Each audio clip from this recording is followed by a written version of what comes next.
Good morning, dear students. Welcome to this class of Economics of Development, session 16. I welcome you all to this session of Development Economics. In this lecture, we discuss Karl Marxian theory of economic development. So, we'll go one by one. So ಅಭಿವೃದ್ಧಿ Karl Marx ರವರ ಅಭಿವೃದ್ಧಿ ಸಿದ್ಧಾಂತದ ತರಗತಿಗೆ ಎಲ್ಲ ವಿದ್ಯಾರ್ಥಿಗಳನ್ನ ಆಹ್ವಾನ ಮಾಡ್ತಾ ಇದ್ದೀನಿ. Welcome you all dear students. So recap of the last class. ಇಂದಿನ ತರಗತಿಗಳಲ್ಲಿ ನಾವು ಕ್ಲಾಸಿಕಲ್ ಸ್ಕೂಲ್ ಆಫ್ ಎಕನಾಮಿಕ್ಸ್ ನ ಅರ್ಥ ಮಾಡ್ಕೊಂತಾ ಬಂದಿದ್ದೀವಿ. ಕ್ಲಾಸಿಕಲ್ ಸ್ಕೂಲ್ ಆಫ್ ಎಕನಾಮಿಕ್ಸ್ ಅಲ್ಲಿ we have discussed Adam Smith, we have discussed J.S. Mill, we have discussed the classical school of basic pillars of the classical school on the main issues of laissez-faire, main concepts and assumptions of classical school like laissez-faire policy, and then ceteris paribus. We understood all the assumptions and learning objectives of the chapter. We are familiar with this since last 3 classes. To generalize the specific case, to generalize it to universe, I mean, so ಈ objectives of this chapter, ಈ ಕಲಿಕೆಯ ಉದ್ದೇಶಗಳು ಈ chapter ನಮಗೆ ಏನಪ್ಪಾ ಆಗುತ್ತೆ ಅಂದ್ರೆ, economic ಸಿದ್ಧಾಂತಗಳಂದ್ರೆ ಏನು, ಆ ಸಿದ್ಧಾಂತಗಳಲ್ಲಿ ಹೇಳಿರುವಂತಹ ಹೇಳಿಕೆಗಳು ಅಥವಾ ಸ್ಟೇಟ್ಮೆಂಟ್ಗಳು ಏನಿರುತ್ತೆ ಅವು ಇಡೀ ಸಾರ್ವತ್ರಿಕವಾಗಿ ಅವುಗಳನ್ನ ಹೇಗೆ ಅನ್ವಯ ಮಾಡಬಹುದು. ಸೊ ಮತ್ತೆ ಅಭಿವೃದ್ಧಿಶೀಲ ರಾಷ್ಟ್ರಗಳಾದಂತಹ ಭಾರತದಂತಹ ರಾಷ್ಟ್ರಗಳಿಗೆ ಮತ್ತು ರಾಷ್ಟ್ರಗಳ ಇತರೆ ಎಲ್ಲ ರಾಷ್ಟ್ರಗಳ ಅಭಿವೃದ್ಧಿಯನ್ನ, ಆರ್ಥಿಕ ಅಭಿವೃದ್ಧಿಯನ್ನ ಸಾಧಿಸೋದು ಹೇಗೆ ಅಂತಕ್ಕಂಥದ್ದು ಹೇಳ್ಕೊಡುತ್ತೆ ಈ ಸಿದ್ಧಾಂತಗಳು. To understand the practical applications of the respective theories, ಈ ಸಿದ್ಧಾಂತಗಳ ಪ್ರಾಯೋಗಿಕ ಮಹತ್ವ ಏನು ಇದೆ ಅಂತಕ್ಕಂಥದ್ದನ್ನು ಸಹ ಅರ್ಥ ಮಾಡ್ಕೊಂತೀವಿ. ಈ ತರಗತಿಯಲ್ಲಿ ಏನೆಲ್ಲ ನಾವು ಕಲಿಬಹುದು ಅಂತಾದ್ರೆ, ಕಾರ್ಲ್ ಮಾರ್ಕ್ಸ್ ರವರ ಕಾಂಟ್ರಿಬ್ಯೂಷನ್ಸ್ ಟು ದಿ ಎಕನಾಮಿಕ್ಸ್ ಇನ್ ನಟ್ಶೆಲ್, ಅದರಲ್ಲೂ ಸಹ ಶ್ರೇಷ್ಠ ಸಮಾಜಶಾಸ್ತ್ರ, ಸಮಾಜವಾದಿ ಅರ್ಥ ವ್ಯವಸ್ಥೆಗಳನ್ನ, ಸೋಷಿಯಲಿಸ್ಟ್ ಎಕಾನಮೀಸ್ ಅನ್ನ ಅಭಿವೃದ್ಧಿಪಡಿಸಿದಂತಹ ಒಬ್ಬ ಶ್ರೇಷ್ಠ ಸಮಾಜ ಚಿಂತಕ ಅಥವಾ ಫಿಲಾಸಫರ್ ಆಗಿರ್ತಕ್ಕಂಥ ಕಾರ್ಲ್ ಮಾರ್ಕ್ಸ್ ರವರ ಕಾಂಟ್ರಿಬ್ಯೂಷನ್ ಟು ಎಕನಾಮಿಕ್ಸ್ ಅನ್ನ ಅರ್ಥ ಮಾಡ್ಕೊಂತೇವೆ. ಕಾಂಟ್ರಿಬ್ಯೂಷನ್ಸ್ ಆಫ್ ಕಾರ್ಲ್ ಮಾರ್ಕ್ಸ್ ರವ್ರದ್ದು ಈಗ ಪ್ರೆಸೆಂಟ್ ಯುಗಕ್ಕೆ ಹೇಗೆ ಅನ್ವಯಿಸುತ್ತೆ ಅಂತಕ್ಕಂಥದ್ದನ್ನ ಸಹ ಅರ್ಥ ಮಾಡ್ಕೊಂತೀವಿ. To know the relevance of the Karl Marx contributions in the present day. On scheme of the presentation so is follows like this. ಇಂದಿನ ಉಪನ್ಯಾಸ ಮಾಲೆಯು ಈ ಪ್ರಮುಖವಾಗಿರ್ತಕ್ಕಂಥ ಅಂಶಗಳನ್ನ ಚರ್ಚೆ ಮಾಡುತ್ತೆ. ಬಹುಮುಖ್ಯವಾಗಿ ಕಾರ್ಲ್ ಮಾರ್ಕ್ಸ್ ರವರ ವ್ಯಕ್ತಿ ಪರಿಚಯ ಅಥವಾ ವೈಯಕ್ತಿಕ ವಿವರಗಳು, bio sketch of Karl Marx, important written books by Karl Marx, vital principles of the classic Karl Marx theory of economic development, limitations of the Karl Marx theory of economic development, and multiple choice questions or MCQs and feedback. ಇಷ್ಟು ಅಂಶಗಳನ್ನ ನಾವು ಇಂದಿನ ಉಪನ್ಯಾಸ ಮಾಲೆಯಲ್ಲಿ ತಿಳ್ಕೊಂತೀವಿ. So Karl Marx ರವರ ವೈಯಕ್ತಿಕ ಪರಿಚಯ, ಅವರು ಬರೆದಿರ್ತಕ್ಕಂಥ ಪ್ರಮುಖ ಗ್ರಂಥಗಳ, ಕಾರ್ಲ್ ಮಾರ್ಕ್ಸ್ ರವರ ಅಭಿವೃದ್ಧಿ ಅರ್ಥಶಾಸ್ತ್ರ ಸಿದ್ಧಾಂತದ ಬಹುಮುಖ್ಯವಾಗಿರ್ತಕ್ಕಂಥ ತತ್ವಗಳು, ಕಾರ್ಲ್ ಮಾರ್ಕ್ಸ್ ಅಭಿವೃದ್ಧಿ ಅರ್ಥಶಾಸ್ತ್ರ ಸಿದ್ಧಾಂತದ ಆರ್ಥಿಕ ಅಭಿವೃದ್ಧಿ ಸಿದ್ಧಾಂತದ ಕೆಲವು ಮಿತಿಗಳ, ಮತ್ತೆ ನಾವು ಈ ತರಗತಿಯಲ್ಲಿ ಎಷ್ಟು ಅರ್ಥ ಮಾಡ್ಕೊಂಡಿದೀವಿ ಅನ್ನೋದು ಪ್ರಶ್ನೆ ಮಾಡ್ಕೊಳ್ಳೋದಕ್ಕೆ, ಸೊ ಕಲಿಕೆಯ ಗ್ರಹಿಕೆಯನ್ನ, so to understand the understanding levels of the students, so these questions are framed. ಈ ಪ್ರಶ್ನೆಗಳಿಗೆ ಉತ್ತರವನ್ನ ನೀವು ಎಷ್ಟು ಶೇಕಡಾವಾರು ಎಷ್ಟು ಹೇಳ್ತೀರಿ ಅಷ್ಟು ನಿಮ್ಮ ಕಲಿಕೆಯ ಗ್ರಹಿಕೆಯನ್ನ ಹೇಳುತ್ತೆ. ಸೊ ಮತ್ತೆ ಕೊನೆಯದಾಗಿ feedback. Karl Marx will move on to the first slide of this presentation. Okay, Karl Marx ರವರ ವೈಯಕ್ತಿಕ ಪರಿಚಯ. Karl Marx born in 1818 and died in 1883. Karl Marx ರವರು ಪರ್ಷಿಯನ್ ಪೊಲಿಟಿಕಲ್ ಎಕಾನಮಿಸ್ಟ್ ಆಗಿ, ಜರ್ನಲಿಸ್ಟ್ ಆಗಿ ಕಾರ್ಯನಿರ್ವಹಿಸ್ತಾರೆ. Born on May 5th 1818, Heinrich Marx and Anita Pressburg, ಇವರು ತಂದೆ ಮತ್ತು ತಾಯಿಗಳ 1818ರಲ್ಲಿ ಮೇ 5ರಂದು ಕಾರ್ಲ್ ಮಾರ್ಕ್ಸ್ ರವರು ಜನಿಸ್ತಾರೆ. Till his 18 of age he educated in the home by his father. ಅವರ ಈ 17 ವರ್ಷಗಳವರೆಗೆ ಅವರ ಸ್ವಗೃಹವೇ ಅವರಿಗೆ ಪಾಠಶಾಲೆ ಆಗಿತ್ತು. ಅವರ ತಂದೆಯೇ ಅವರ ಉಪನ್ಯಾಸಕರಾಗಿದ್ರು ಅಥವಾ ಅವರ ಗುರುಗಳಾಗಿದ್ರು. Later he enrol to law course in Bonn university at Germany. ಜರ್ಮನಿಯ ಬಾನ್ ಯೂನಿವರ್ಸಿಟಿಯಲ್ಲಿ ಲಾ ಕೋರ್ಸಿಗೆ 1835ರಲ್ಲಿ ಅವರು ನೋಂದಾಯಿಸಿಕೊಳ್ತಾರೆ. In Marx in 1836 Marx enrol to Berlin university. ಜರ್ಮನಿಯಲ್ಲಿರ್ತಕ್ಕಂಥ ಇನ್ನೊಂದು ಶ್ರೇಷ್ಠ ವಿಶ್ವವಿದ್ಯಾಲಯ ಬರ್ಲಿನ್ ಯೂನಿವರ್ಸಿಟಿಯಲ್ಲಿ ಮತ್ತೆ ತಮ್ಮನ್ನ ತಾವು ಎನ್ರೋಲ್ ಮಾಡ್ಕೊಂತಾರೆ. Very soon felt at home and he joined to a circle of brilliant and extreme thinkers. Actually, Berlin University was a main pillar of mind changer, where the Karl Marx become very good rationalist philosopher, and all is it's something like ಒಂದು ಗಿಡ ಮೊಳಕೆ ಚಿಗುರು ಹೊಡೆದಿದ್ದು ಅಥವಾ ಆ ಅವಕಾಶವನ್ನ ಕೊಟ್ಟಿದ್ದ Berlin university. So who were challenging existing institutions. Such a brilliant friends he got, extreme thinkers. So they are all challenging the existing institutions, ideas, including religion, philosophy, ethics, and politics. Where so on 1841 Marx graduated with his doctoral degree. In 1836 he got engaged to Johnny on Westphalen ಅಂತಕ್ಕಂಥವ್ರ ಜೊತೆ engage ಆಗಿ 1943 ಅಲ್ಲಿ they got married. On capital is dead labor ಅಂತಕ್ಕಂಥದ್ದು vampire like only lives by sucking labor, and the more it lives the more labor it sucks. ಇದು ಒಂದು ಶ್ರೇಷ್ಠ Karl Marx ರವರ ಸಿದ್ಧಾಂತದ ಅಥವಾ ಕಾರ್ಲ್ ಮಾರ್ಕ್ಸ್ ರವರ ಚಿಂತನೆಯ ಒಂದು ಮೇಜರ್ ಕೋಟ್ ಅಂತ ಅಂದ್ರೆ, Karl Marx is believed in labor is most important ಅಂತಕ್ಕಂಥ ವಾದವನ್ನ ಅವರು ವಾದಿಸ್ತಾರೆ. Capital is dead labour. So capital ಅಂತಕ್ಕಂಥದ್ದು ಲೇಬರ್ ನ ಡೆಡ್ ಲೇಬರ್ ಅಂತ ಕರೀತಾರೆ, ಡೆಡ್ ಲೇಬರ್. ಸೊ ಶ್ರಮದ ಸಾಯುವಿಕೆಯಿಂದ ಸೊ ಶ್ರಮವನ್ನ ಸಾಯಿಸುತ್ತೆ ಅಥವಾ ಶ್ರಮದ ಹೆಚ್ಚುವರಿ ಬಳಕೆಯಿಂದ ಬಂಡವಾಳ ಸೃಷ್ಟಿ ಆಗುತ್ತೆ ಅಂತಕ್ಕಂಥ ಮಾತನ್ನ ಹೇಳ್ತಾರೆ. So vampire like only lives by sucking labour. So ಇದು ಈ ವ್ಯಾಂಪೈರ್ ಅಂತ ನಾವೇನು ವ್ಯಾಂಪೈರ್ ಅಂತ ಏನ್ ಕರಿತೀವಿ, only lives by sucking labour.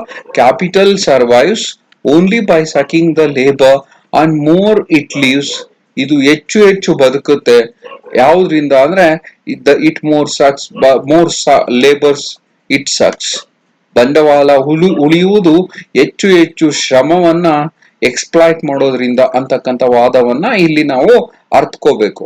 So ಈ gives more importance to the labour. Marx and Friedrich Engels jointly wrote a famous book, The Communist Manifesto, and published in 1848. Actually, Karl Marx got a good friend who is Friedrich Engels, and jointly both of Friedrich Engels and Karl Marx ಇಬ್ಬರು communist manifesto ಅಂತಕ್ಕಂಥ ಒಂದು book ಅನ್ನ 1848ರಲ್ಲಿ ಬರೀತಾರೆ. So again Karl Marx himself has written one of the great book in socialism, which is also called as Bible of Socialism. So that is none other than the Das Kapital ಅಂತಕ್ಕಂಥ book 1867ರಲ್ಲಿ so Karl Marx ರವರು so ಪ್ರಕಟಣೆ ಮಾಡ್ತಾರೆ. Marx ideology began to exert a major influence on socialist movement shortly after his death.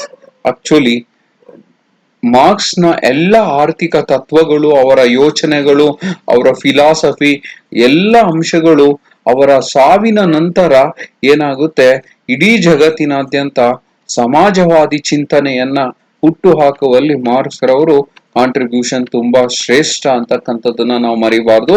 In March 14, 1883 Marx succumbed to cancer ಅವರನ್ನ ಆಹುತಿ ತಗೊಳ್ಳುತ್ತೆ. ಇಷ್ಟು ಬಯೋಸ್ಕೆಚ್ ಅಥವಾ ವೈಯಕ್ತಿಕ ವಿವರ ಆಫ್ ದಿ ಕಾರ್ಲ್ ಮಾರ್ಕ್ಸ್ ರವರ ಸಿದ್ಧಾಂತದ ಕಾರ್ಲ್ ಮಾರ್ಕ್ಸ್ ರವರ ಆರ್ಥಿಕ ಅಭಿವೃದ್ಧಿ ಸಿದ್ಧಾಂತವನ್ನ ನಾವು ಅಧ್ಯಯನ ಮಾಡುವ. Actually, Karl Marx theory of economic development includes the first thought is materialistic. Economic interpretation of the history ಅಂತಕ್ಕಂಥ ವಾದವನ್ನ first materialistic life, materialistic society ಅಂತಕ್ಕಂಥ ಮಾತನ್ನ ಇವರ ಆರ್ಥಿಕ ಅಭಿವೃದ್ಧಿ ಸಿದ್ಧಾಂತದಲ್ಲಿ ಹೇಳ್ತಾರೆ. All historical events are influenced and determined by the economic conditions. ಜಗತ್ತಿನಲ್ಲಿರ್ತಕ್ಕಂಥ ಎಲ್ಲಾ ಐತಿಹಾಸಿಕ ಘಟನೆಗಳು ಆರ್ ಇನ್ಫ್ಲೂಯೆನ್ಸ್, ಅವುಗಳು ಡಿಟರ್ಮೈನ್ಡ್ ಬೈ ಎಕನಾಮಿಕ್ ಕಂಡೀಷನ್ಸ್, ಆರ್ಥಿಕ ಸಂಗತಿಗಳಿಂದ ಜಾಗತಿಕ ಇತಿಹಾಸದಲ್ಲಿ ಆಗುವಂತಹ ಎಲ್ಲ ಅಂಶಗಳ ಮೇಲೆ ಪ್ರಭಾವ ಬೀರ್ತಕ್ಕಂಥದ್ದು ಅಂದಿನ ಆರ್ಥಿಕ ಸನ್ನಿವೇಶಗಳು ಅಂತಕ್ಕಂಥದ್ದನ್ನ ಒತ್ತಿ ಹೇಳ್ತಾರೆ. Economic forces determine the entire social, cultural, legal and institutional structure of society. C the practical relevance of this statement given by Karl Marx. Till today, this is valid actually. Economic forces determine the entire social, cultural, legal and institutional structure of the society. ಒಂದು ಸಮಾಜದ ಅಥವಾ ಸಂಸ್ಥೆಯ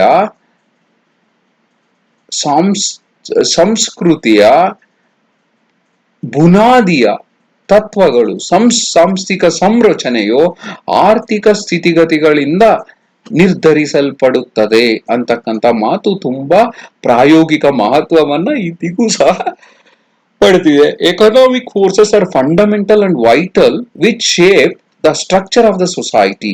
ಸಮಾಜದ ಸಂರಚನೆಯನ್ನ ನಿರ್ಧರಿಸುವಂತಹ ಬಹುಮುಖ್ಯವಾಗಿರ್ತಕ್ಕಂಥ ತತ್ವಗಳು ಅಂದ್ರೆ ಆರ್ಥಿಕ ಬಲಗಳು are fundamental and vital.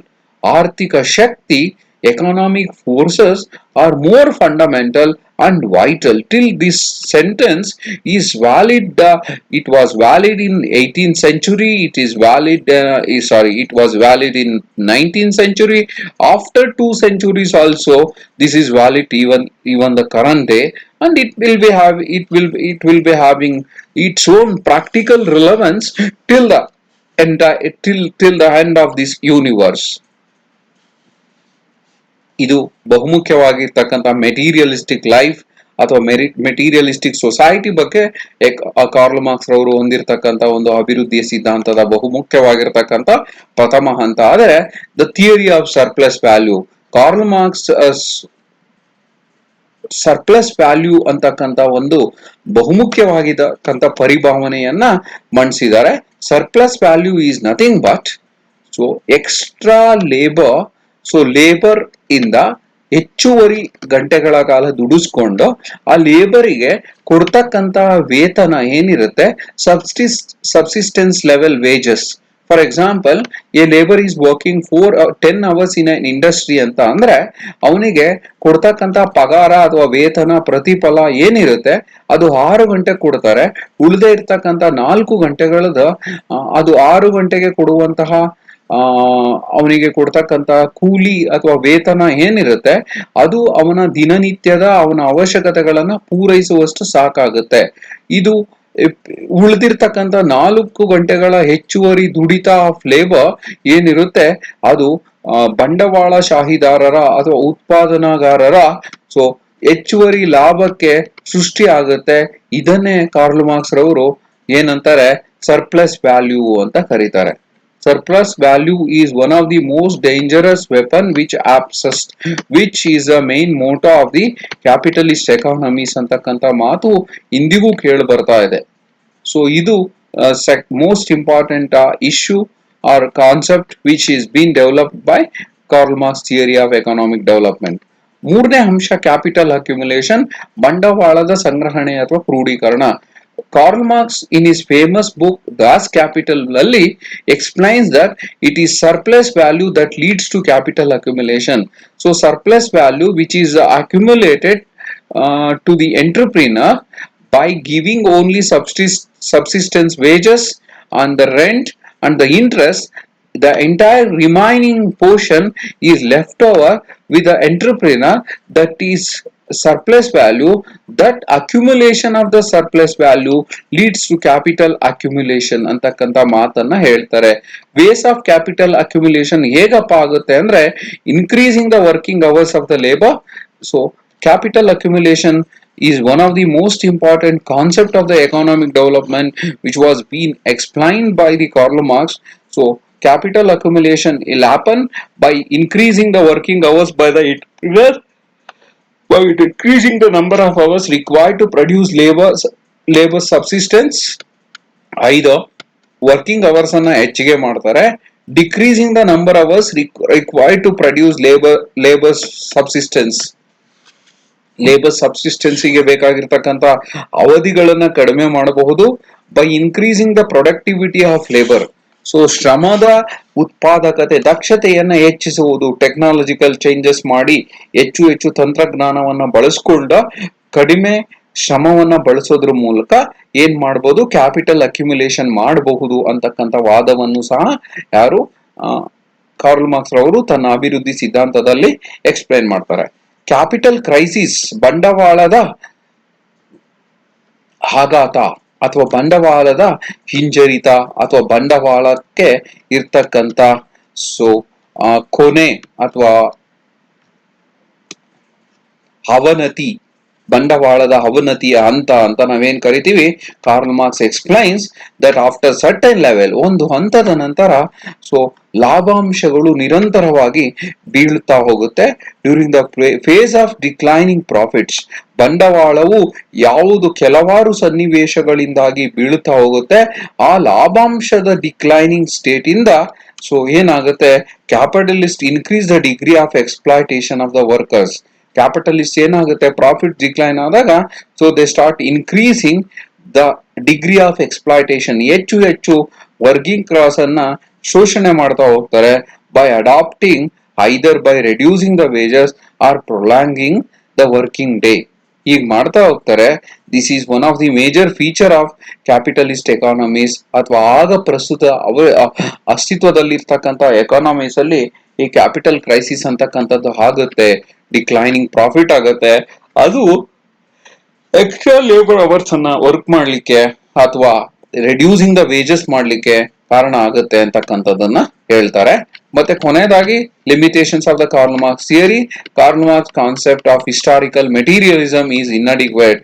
Everything is based on economic factor, non economic factor also influences ಅಂತಕ್ಕಂಥ ಮಾತನ್ನ ಕಾರ್ಲ್ ಮಾರ್ಕ್ಸ್ ಅವರು ಹೇಳಿಲ್ಲ. ಎಲ್ಲಾ ಅಂಶಗಳು ಎಕನಾಮಿಕ್ ಫ್ಯಾಕ್ಟರ್ಸ್ ಇಂದಾನೇ ನಿರ್ಧಾರ ಆಗುತ್ತೆ ಅಂತಕ್ಕಂಥದ್ದನ್ನ ಹೆಚ್ಚು ಒತ್ತು ಹೇಳ್ತಾರೆ.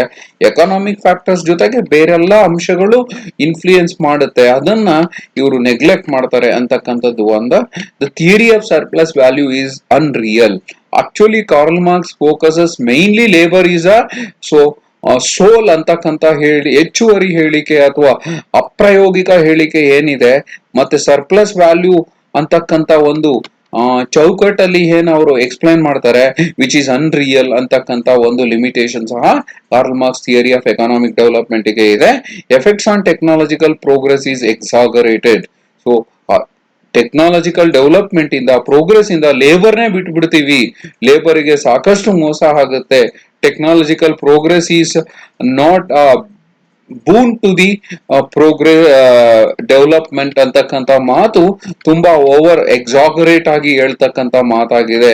Effects of technological progress is highly exaggerated. Marx a false prophet ಅಂತಕ್ಕಂಥ ಇವರು ಒಬ್ಬ ಶ್ರೇಷ್ಠ ಫಿಲಾಸಫರ್ ಅಥವಾ ಪ್ರವಾದಿ ಆಗಿದ್ರು ಸಹ, ಇವರು ಸಮಾಜವಾದವನ್ನ ಅಭಿವೃದ್ಧಿಪಡಿಸಿದಂತಹ ಪ್ರವಾದಿ ಅಂತ ಕರೆಸ್ಕೊಂಡು ಸಹ ಇವರು ಹೇಳ್ತಕ್ಕಂಥ ಮಾತು ಒಂದು ಕಡೆಗೆ ಬರೀ ಲೇಬರ್ ಅಂತ ಹೇಳ್ತಾರೆ. ಅದಕ್ಕೆ ಇವರನ್ನ ಫಾಲ್ಸ್ ಪ್ರೊಫೆಟ್, ಇವರು ಹೇಳಿರ್ತಕ್ಕಂಥ ಮಾತುಗಳು 100% ಸತ್ಯ ಅಲ್ಲ, ಇವರು ಕೇವಲ ಫಾಲ್ಸ್ ಪ್ರೊಫೆಟ್, ಸುಳ್ಳು ಪ್ರವಾದಿ ಅಂತಕ್ಕಂಥ ಮಾತು ಇವರ ಟೀಕೆಗೆ, ಈ ಟೀಕೆಗೂ ಒಳಗಾಗ್ತಾರೆ. Because in the present world even socialist countries are adapting the capitalist principles. ಜಗತ್ತಿನ ಯಾವುದೇ ರಾಷ್ಟ್ರವು ಈ ಹಿಂದೆ ಸಮಾಜವಾದಿ ತತ್ವಗಳನ್ನ ಅಳವಡಿಸ್ಕೊಂಡಿದ್ರೂ ಸಹ, ಕಮ್ಯುನಿಸ್ಟ್ ಕಂಟ್ರಿ ಆಗಿರ್ತಕ್ಕಂಥ ಚೈನಾ ಸಹ Today they are slowly moving from socialist countries to the capitalist principles, increasing the productivity levels which are higher concern to survive in the world competition. ಈ ಜಾಗತಿಕ ಪೈಪೋಟಿಯಲ್ಲಿ ಸರ್ವೈವ್ ಆಗ್ಬೇಕಂದ್ರೆ ಅಡಾಪ್ಟಿಂಗ್ ಇನ್ಕ್ರೀಸಿಂಗ್ ದ ಪ್ರೊಡಕ್ಟಿವಿಟಿ, ಒಂದೊಂದು ಕಂಪನಿಯ ಅಥವಾ ತಮ್ಮ ರಾಷ್ಟ್ರದ ಉತ್ಪಾದಕತೆಯನ್ನ, ದಕ್ಷತೆಯನ್ನ, ಉತ್ಪಾದನಾ ದಕ್ಷತೆಯನ್ನ ಹೆಚ್ಚಿಸ್ಕೊಳ್ಳೋದಕ್ಕೆ ಸೊ ತಂತ್ರಜ್ಞಾನವನ್ನ ಮೊರೆ ಹೋಗ್ಬೇಕಾಗತ್ತೆ.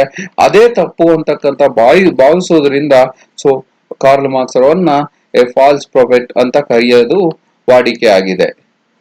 Of course, after listening to this lecture, so I hope you can answer the following questions. Mention the two vital book written by Karl Marx. Karl Marx ಅವರು ಬರೆದಿರ್ತಕ್ಕಂಥ ಸೊ 2 ಬುಕ್ಕುಗಳನ್ನ ಹೇಳಿ, ಯಾವ ವರ್ಷದಲ್ಲಿ ಪಬ್ಲಿಷ್ ಆಗುತ್ತೆ, ಯಾವ ಬುಕ್ಕು ಫೆಡ್ರಿಕ್ ಹೆಂಜಲ್ ಜೋಸೆ ಬರೆದ್ರ, ಯಾವ book ತಮ್ಮ ಸ್ವಂತ ತಾವು ಒಬ್ಬರೇ ಹಾತರಾಗಿ ಬರೆದಿದ್ದಾರೆ.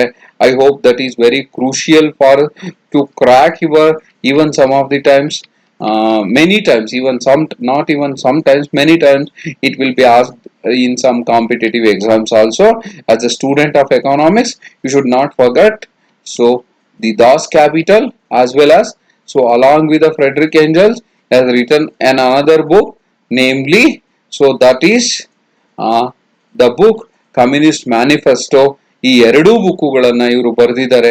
ಮತ್ತೆ ಯಾವ ವರ್ಷ ಬರೆದಿದ್ದಾರೆ, so you should remember both the things. What is surplus value, so surplus value ಅಂದ್ರೆ ಏನು ಅಂತಕ್ಕಂಥದ್ದನ್ನ ಸೊ ನೀವು ಎಕ್ಸ್ಪ್ಲೈನ್ ಮಾಡಬೇಕಾಗುತ್ತೆ with example. What is define subsistence wage, so ಜೀವನ ಅವಶ್ಯಕ ಕೂಲಿ ಅಥವಾ ವೇತನ ಅಂದ್ರೆ ಏನು, ಜೀವನದ ಅವಶ್ಯಕತೆಗಳನ್ನ ಪೂರೈಸ್ಕೊಳ್ಳೋದಕ್ಕೆ ಬೇಕಾಗಿರ್ತಕ್ಕಂಥ ವೇಜಸ್ ಅನ್ನ ಸೊ ಸಬ್ಸಿಸ್ಟೆನ್ಸ್ ವೇಜ್ ಅಂತ ಕರಿತೀವಿ. Define capital crisis, capital crisis ಅಂದ್ರೆ ಏನು, ಡಿಕ್ಲೈನಿಂಗ್ ಬಂಡವಾಳದ ಅವನತಿ ಅಂದ್ರೆ ಏನು, ಅಥವಾ ಬಂಡವಾಳದ ವಿನಾಶ ಅಂದ್ರೆ ಏನು ಅಂತಕ್ಕಂಥದ್ದನ್ನ ಸೊ ನಾವು ಎಕ್ಸ್ಪ್ಲೈನ್ ಮಾಡಬೇಕಾಗುತ್ತೆ. Thank you everybody for your patient hearing. If you have any queries, so you can send me your feedback to this mail. Thank you everybody. Wishing you all the very best for your future exams.